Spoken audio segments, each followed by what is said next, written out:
Halo, kembali lagi dengan saya Eugenius Edgar dengan NIM 2111052.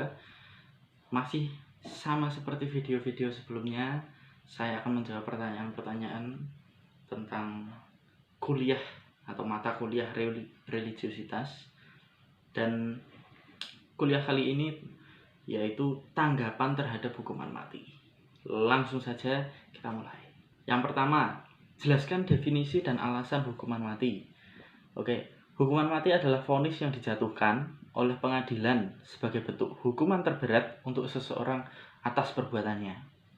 Alasan adanya hukuman mati, mungkin beberapa alasannya ya, yaitu untuk mengeliminasi ancaman kemanusiaan sebagai efek jera, atau bahkan juga sebagai percontohan agar orang-orang tidak melakukan kejahatan yang serupa, dan masih banyak lagi. Nomor 2, jelaskan sejarah hukuman mati. Praktek eksekusi mati ini sudah diperlakukan sejak zaman Babilonia di Mesopotamia, di mana sekitar tahun 1754 sebelum Masehi terdapat dokumen awal yang mendukung hukuman berat tersebut, di mana dokumen tersebut yaitu Undang-Undang Hammurabi.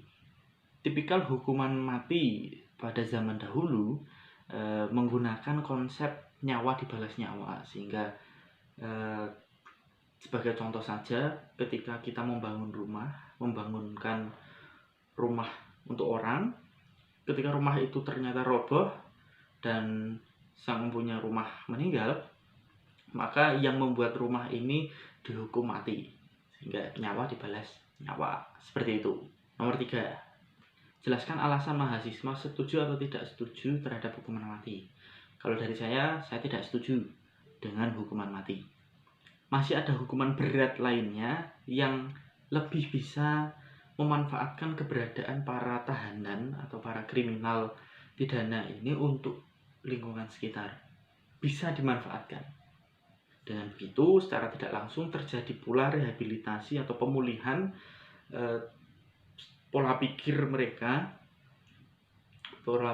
para tahanan itu untuk berbuat hal-hal yang lebih baik. Mungkin salah satu contohnya dari hal-hal yang sederhana. Tentunya untuk pemulihan ini ada step by stepnya ya, ada level-levelnya. Di awal walaupun kejahatannya berat, tetap diminta untuk paling tidak menyapu halaman, membersihkan sel tahanan mereka masing-masing, dan sebagainya. Di sisi lain, hukuman mati hanya akan membuat kebencian baru bagi orang-orang yang ditinggalkan, sehingga tidak menjadi solusi dari permasalahan yang mengancam banyak orang. Bila tetap dilakukan, maka hanya akan menjadi lingkaran setan antara pihak korban dan juga pelaku eksekusi, di mana pihak korban tentu akan menagih sesuatu dari pelaku, dan pelaku ini bisa jadi dihantui oleh rasa bersalah, atau mungkin dihantui oleh atau diteror oleh pihak korban ini tadi. Mengisolasi keberadaan tahanan dari masyarakat bisa lebih menekan ancaman masyarakat dibandingkan memusnahkannya hanya karena dianggap berbahaya bila dibiarkan di masyarakat. Mengisolasi keberadaan, bagaimana caranya? Bisa ditaruh di pulau terpencil, di penjara yang letaknya di pulau terpencil, atau mungkin tetap berada di penjara kota mungkin ya, yang di tengah kota, tetapi ditaruh di sel bawah tanah, atau bagaimanapun caranya, dimana isolasi ini sebagai cara agar tidak menghilangkan nyawa orang, namun juga menekan ancaman masyarakat. Seperti itu. Itu dulu untuk video kali ini. Terima kasih sudah menonton, sudah menyimak sampai akhir. Sampai jumpa lagi. Dadah.